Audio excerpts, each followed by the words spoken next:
이제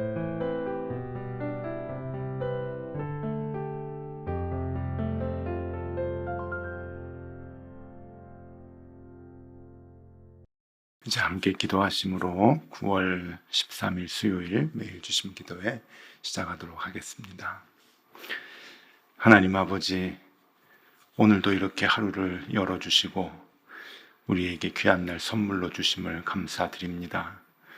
오늘이라는 이 소중한 하루를 우리에게 주심은 분명 이유가 있기 때문입니다. 우리를 통해 주님의 향기가 드러나기를 오늘도 바라시는 주님, 우리가 가는 곳마다 주님 드러내게 하시고 우리의 행동 하나하나로 그리스도의 살아계심의 증인 되게 하여 주시옵소서. 오늘도 믿음과 소망과 사랑이 우리에게 나타나게 하시되 그 중에 제일은 사랑이라 하셨으니 무엇보다 더 사랑하는 하루가 되게 하여 주시옵소서.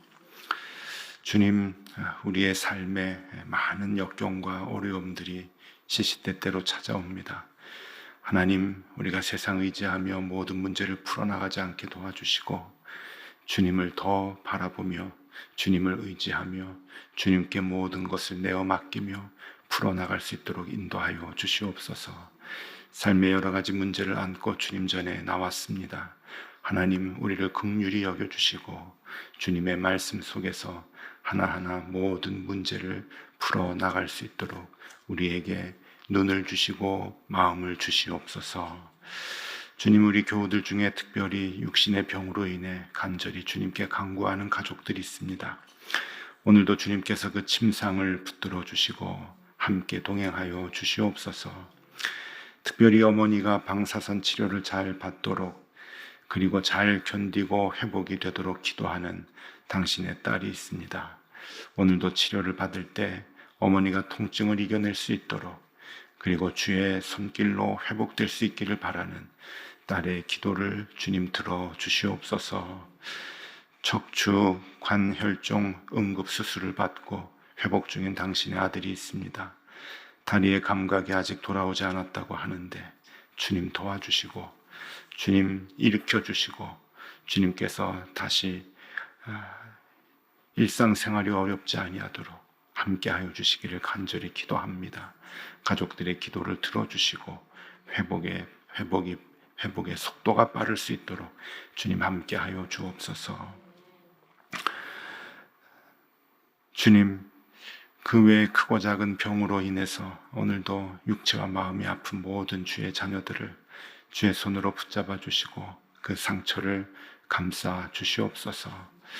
일상이 다시금 감사와 간증이 될 수 있도록 주께서 회복시켜 주시고 다시 일으켜 주시옵소서. 특별히 관계가 깨어져서 마음이 상한 자들을 주께서 오늘도 치유하여 주시고 주님께서 주시는 하루하루의 말씀으로 마음이 회복되게 하여 주시옵소서. 오늘도 귀한 말씀을 펴니다. 주님, 우리 각자에게 준비하신 주님의 음성을 우리가 듣게 하여 주옵소서. 예수 그리스도 이름으로 기도드리옵나이다. 아멘. 하나님의 말씀 함께 보겠습니다. 열왕기상 5장 1절에서 18절까지 말씀입니다. 열왕기상 5장 1절에서 18절까지 한 절씩 교독하겠습니다.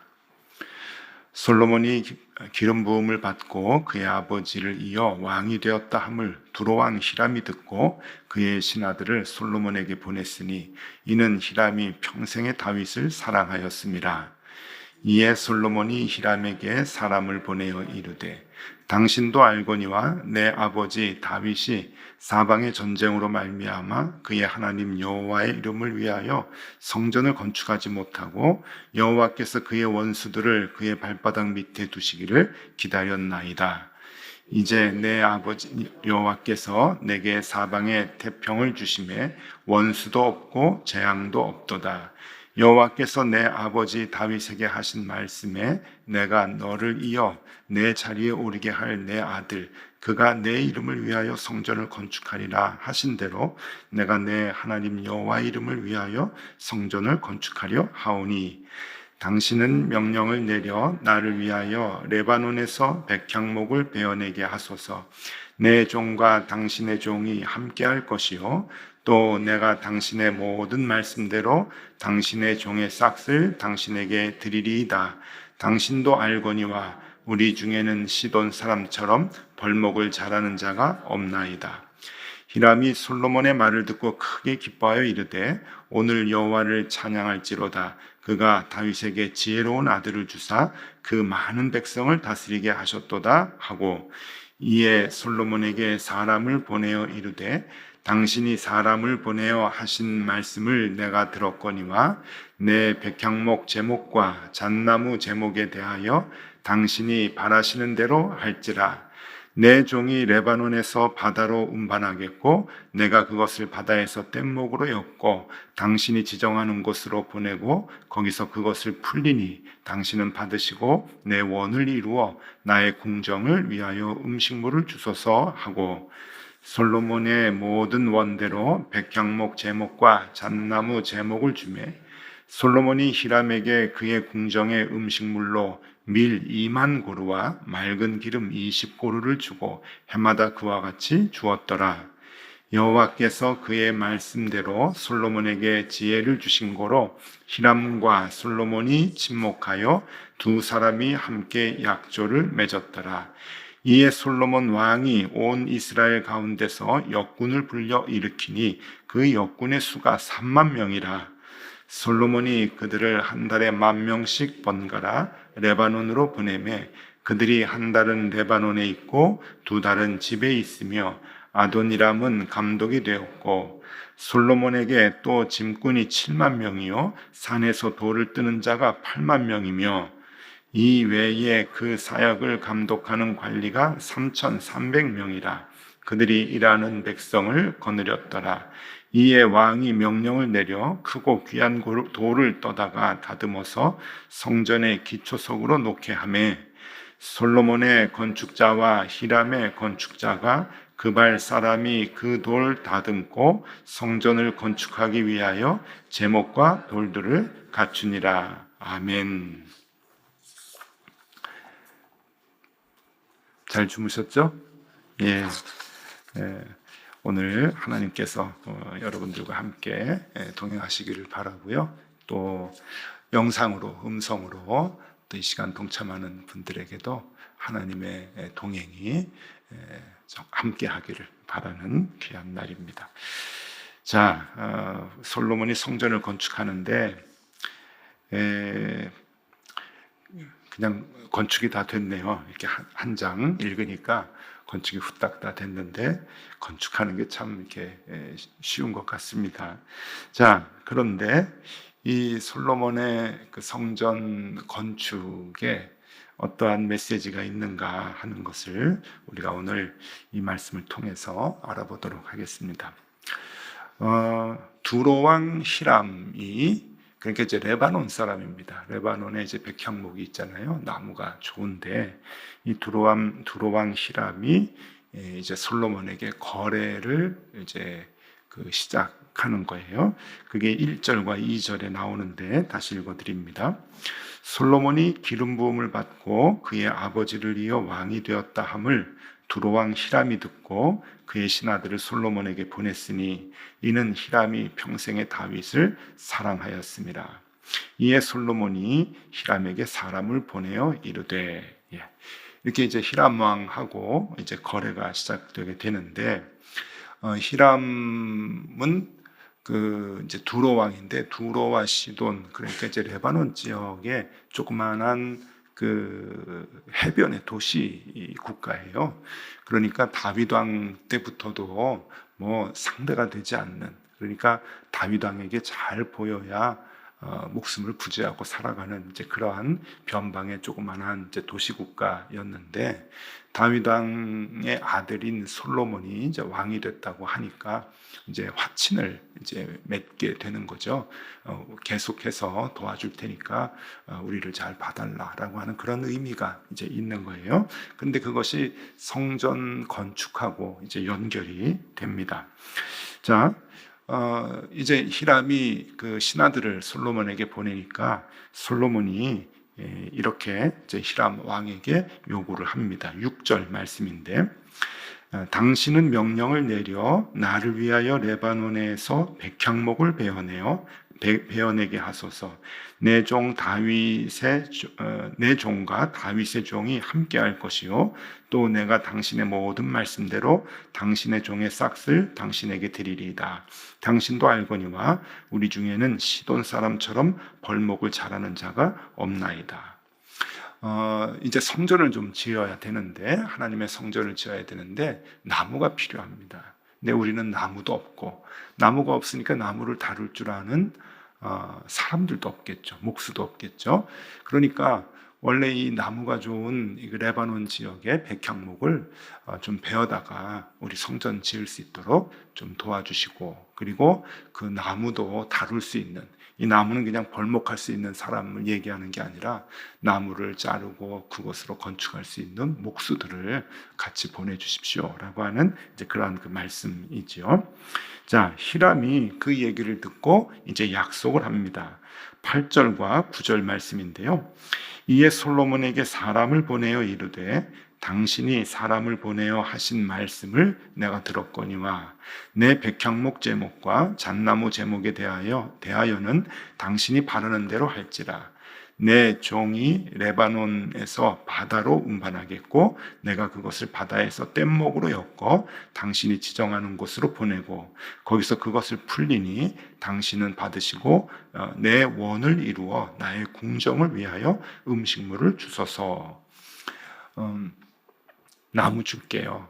필요한 대로 나무 다 줄 테니까.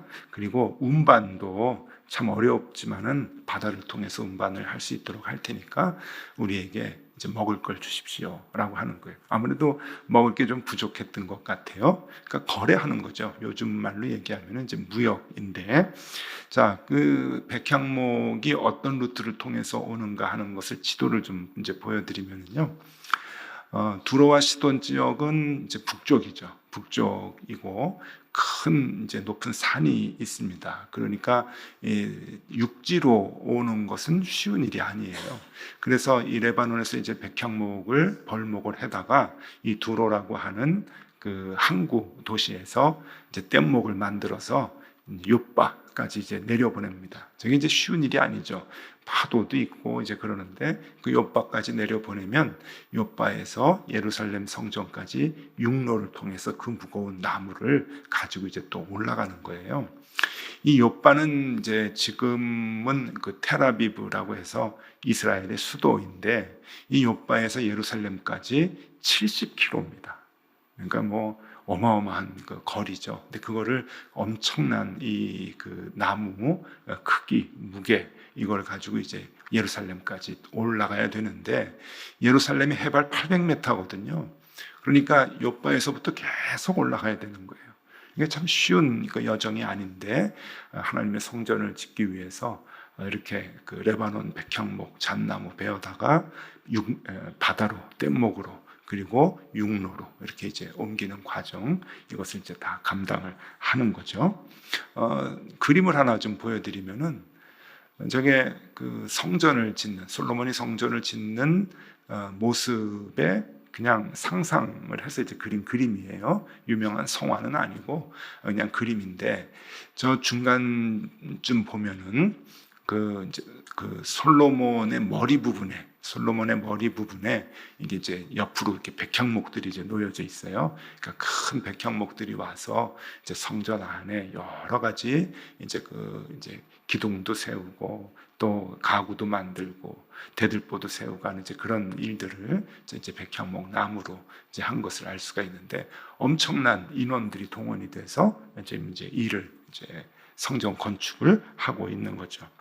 자, 이 백향목과 잣나무를 그리고 그 목수를 이제 받는 것으로 인해서 솔로몬이 보답을 해줍니다.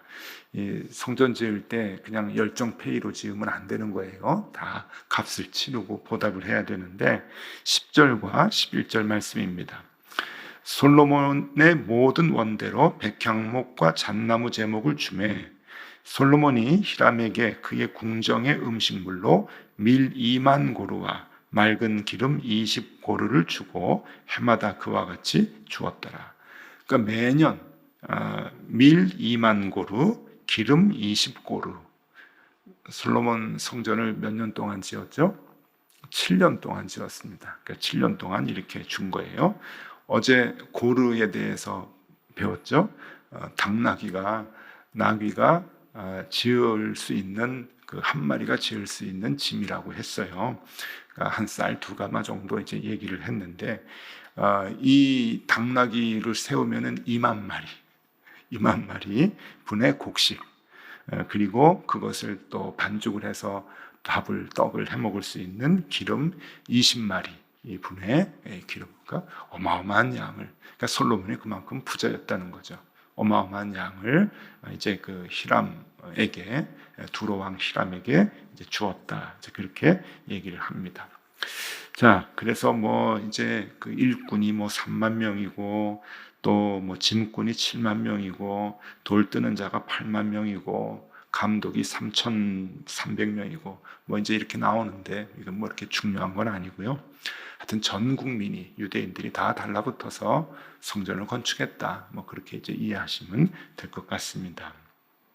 자, 그런데 제일 중요한 거, 오늘 말씀에서 제일 중요한 거, 왜 성전을 다윗 때 건축하지 않고 솔로몬 때 했을까?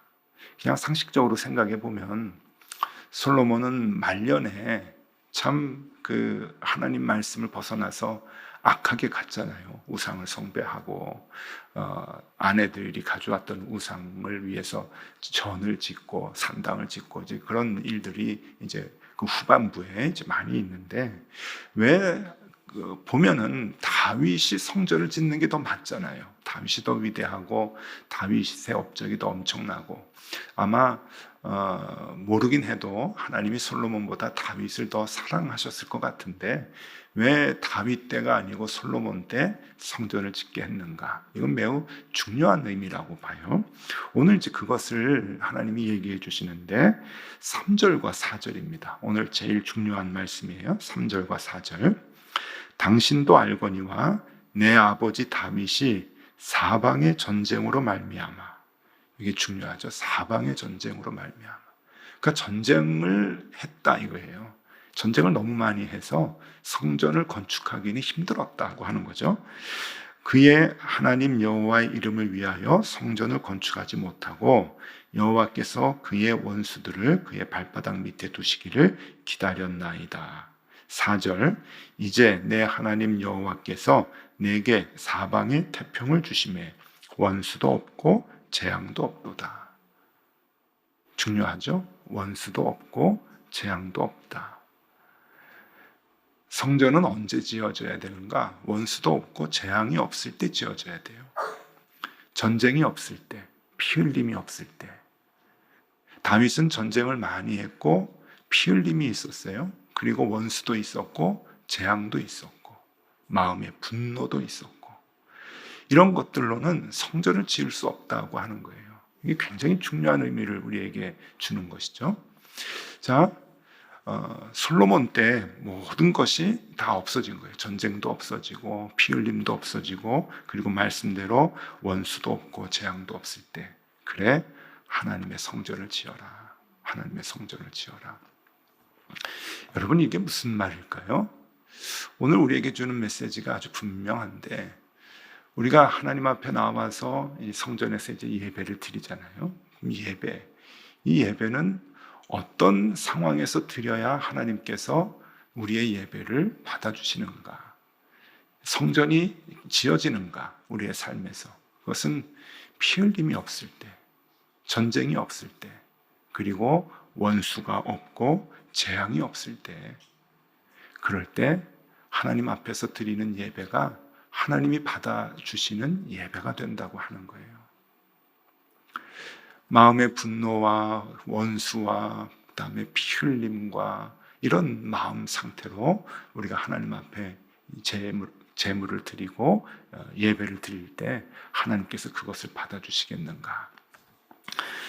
다윗이 성전 건축을 못한 이유를 하나님께서 이렇게 분명하게 얘기하시는데요. 역대상 22장 8절 말씀입니다. 역대상 22장 8절에 여호와의 말씀이 내게 임하여 이르시되, 다윗에게 이제 하시는 거예요. 너는 피를 심히 많이 흘렸고 크게 전쟁하였느니라. 내가 내 앞에서 땅에 피를 많이 흘렸은즉 내 이름을 위하여 성전을 건축하지 못하리라. 분명하게 얘기하시는 거예요. 너 참 위대했어. 내 마음을 참 잘 알고 내 뜻을 잘 따라줘서 참 고맙다. 그런데 성전 건축은 조금 다른 거야 라는 하나님의 메시지죠. 피를 많이 흘렸구나. 전쟁을 많이 치렀구나. 신약시대에 와서 이제 예수님께서 산상수훈을 가르쳐 주시잖아요. 그러니까 우리의 그 신앙의 모습들을 가장 중요하게 가르쳐 주시는 게 이제 산상보훈, 산상수훈인데, 마태복음 5장, 6장, 7장에 있는 말씀입니다. 거기에서 예배에 대한 것을 예수님께서 아주 중요하게 말씀을 하세요. 마태복음 5장 23절, 24절 말씀인데요.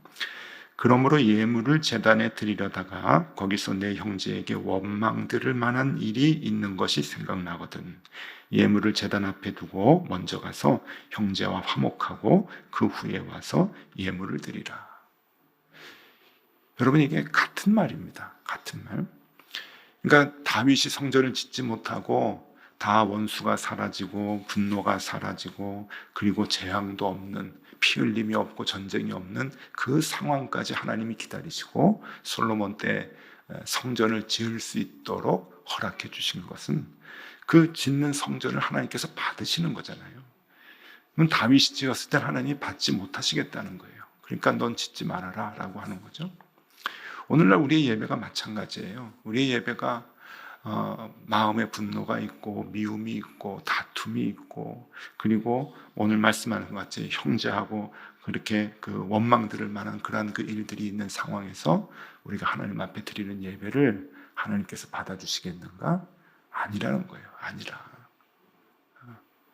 그러니까 우리의 예배가 성립되기 위해서는, 하나님께서 받으시는 예배가 되기 위해서는 여러분, 우리가 화목해야 되는 거예요.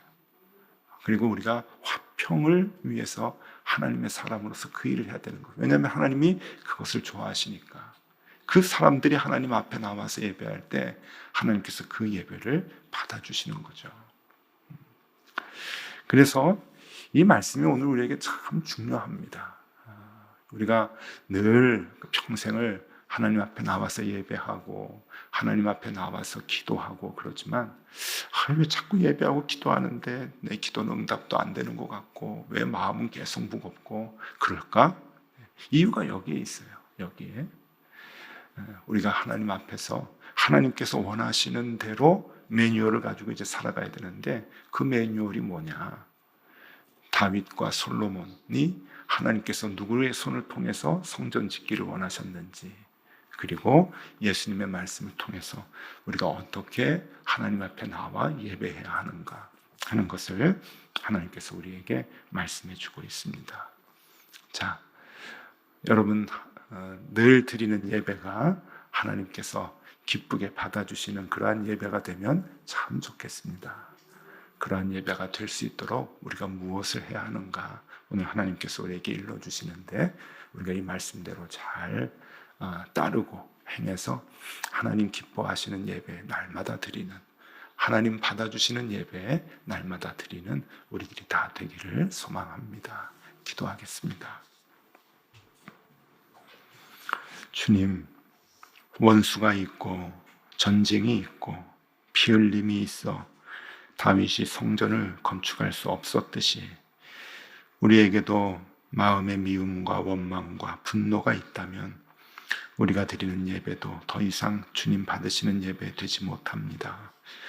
우리의 예배가 죽어가고 있는 이 예배, 헛된 예배가 아닌지 돌이켜봅니다.